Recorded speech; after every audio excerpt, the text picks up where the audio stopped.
Aye. Suppose so, aye. Fairly frantic day for you then? Just a quiet night at the office, aye. How can you talk me through your emotions as you're watching that game? Listen, I think obviously set the players a task before the game. Everything was about the result today because of the magnitude of the game, the position we were in the league, but also the opportunity was at the end of it. So we knew with 3 points today we could go above Ross County, who were sitting 8th. That was the focus. Credit to Ross County, they started the game far better than us. Maybe a wee bit of nerves, maybe a bit of anxiety around some players potentially, but we definitely didn't start the game as well as I'd like. And credit to Ross County because they put us under a lot of pressure, they scored a goal, and then we relied on a goalkeeper to make a couple of saves at the start of the game. But then I thought once we did settle down a little bit, the goal for us comes at a real key time. So to go in 1-1 at half time was a massive moment in the game. And then second half I thought we were miles better. A lot more on the front foot, created a lot more chances, missed a few key chances though again. But the reaction from the players then to go behind to get themselves back in front was excellent. Obviously missed a penalty, then to get another reaction to then score again was good. And then the one thing that they've always been questioned about this year, and rightly so because the points we've dropped at times, was the character.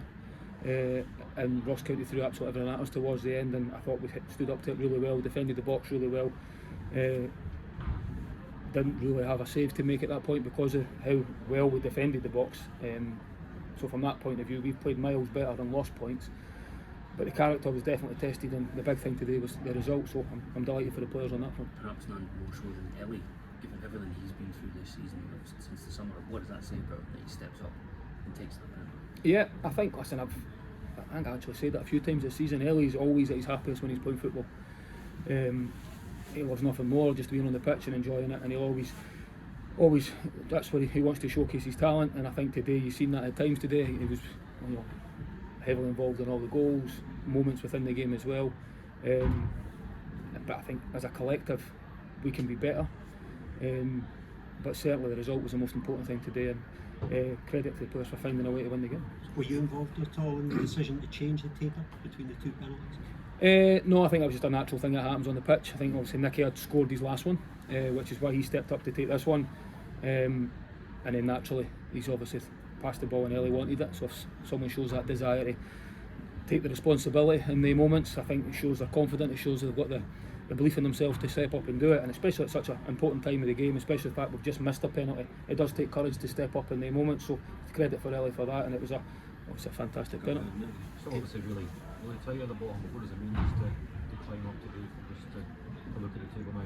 Yeah, it is still very tight, as we've just demonstrated there. It's something that the message I've said to the players for a while, which is how quickly the narrative can change. Now, while you're bottom of the league, it's a difficult place to be, especially for this football club. That's underachievement by a long way. So we knew that, we knew we were dealing with that, we knew we were always improving throughout the period, but the league doesn't lie as well. So when we found ourselves in that position, we had to take that on the chin, and it doesn't change much in terms of it's 3 points.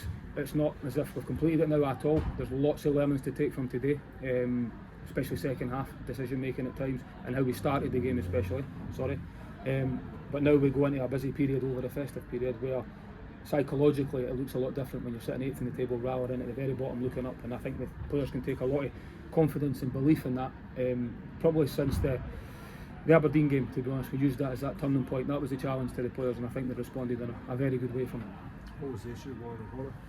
It's too soon to know really, but just a problem with his foot. I think it's just the way he landed. He felt like he hurt his foot a little bit, whether it's his ankle or his foot, we're just waiting to see. But Warren being Warren, wanted to try and run it off, but I think once we found out we actually had another sub, he was more willing to come off. It's just Is that a reminder of what you get with experienced and quality players when Junior sets up like for the equaliser? Yeah, definitely. I think the big thing there was just end product. There was a really good cross, good movement for Dwight, and a really good header. I think we got into, even in the first half, we did get into decent positions, but maybe just the decision making or the end product wasn't quite there. And then there was certainly moments in the second half as well, maybe just a little bit anxious, lashing at things rather than showing that little bit of composure and that clinical nature. But then that kind of gets turned on its head when you look at when Ellie runs through and has the composure to slip it to Josh Campbell, the desire to get up to go and support him, and to slip it to the side. But a lot of people maybe would have just went themselves there and he showed the composure to pass it there in that situation, which is great. given you've had all those kind of setbacks at the end of the game, players must be able to take a lot from that psychologically, like not just seeing it out, but actually scoring again. Yeah, I think so. I think, especially when you add to all the stoppages in play and the decision makings, and not really knowing, when you obviously players, especially being on the pitch, aren't aware of exactly where the decision's at. Is it going to be a goal? Is it 3-1? Is it still 2-1? So you've got all that to deal with. But the biggest positive for me was 100% the character of the players standing up to the pressure that was coming for Ross County, because they threw absolutely everything at it, and I thought they stood up to it really well, which is really pleasing to see. And I think the players can take confidence and belief from that, and even the supporters in the stand as well. You know, they play such an important part in these games, and I think the atmosphere at the end, you know, when we go and get the goal and how everybody felt at the end of the game there, needs to be remembered, and we need to take that into these games, because they'll play a massive part, as they always do, moving forward. How big is Wednesday when you look at the next 2 games that you've got? It was just big, regardless of what happens with the games we've got coming up. As I said at the very start here, the message was about the opportunity today. I looked at the last sort of 4 games, today being the 4th game, and that would be a 7-point return from where we were and the teams we played in that period. That was a really good return. You know, Celtic at the top of the league, City, Aberdeen sitting second at the time. So they're tough games, tough fixtures, and we returned 7 points, but then that was going to be a bit of momentum, and that's what we need to use now to kick on to the next 4 games. Obviously Aberdeen becomes the most important one because it's the next one, but the next 4 games over the Christmas period are 3 teams that are direct